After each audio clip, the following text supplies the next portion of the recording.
Champua block अंतर्गत भंडा गोष्ठी स्वास्थ्य केन्द्र को पाटणा विधायक अखिल चंद्र नायक परिदर्शन करी स्वास्थ्य केन्द्र समस्या बुझा सहित रोगी मानक वार्ड सबको जाई एडमिशन नहीं रोगी मानक स्वास्थ्य अवस्था मिलुथिबा सुविधा सुजोग बाबद में बुझिछंती। स्वास्थ्य केन्द्र सुपरिटेडेंट डाक्तर स्वास्तिक आचार्य विधायक श्री नायक को डाक्तर समस्या स्थायी फार्मासिस्ट नियुक्ति सहित विभिन्न विभाग में विशेषज्ञ डाक्तर नथिबा अवगत कराइथिले।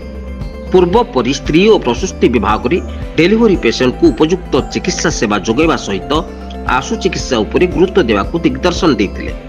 एपरिक डाक्तरखाना रे पानीय जल जोगाण समस्या, स्टाफ क्वार्टर अभाव, आउटडोर बिल्डिंग प्रभृति समस्या संपर्क में विधायक श्री नायक को अवगत कराइछन्ति। विधायक श्री नायक समस्या सबू उच्च कर्तृपक्षों ठारे दृष्टि आकर्षण कर समाधान दिगरे गुरुत्व देवे बोली प्रतिश्रुति दैछन्ति।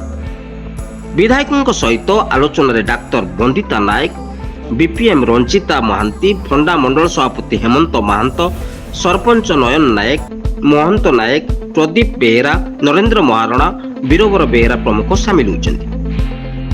प्रथम करी विधायक गोष्ठी स्वास्थ्य केन्द्र को परिदर्शन आसिथिबारु अंचलवासी तथा बुद्धिजीवी महल रे आनंदर उत्साह देखा मिली। केन्दुझर चंपुआरू ममता सेनापति रिपोर्ट, जनता जिंदाबाद।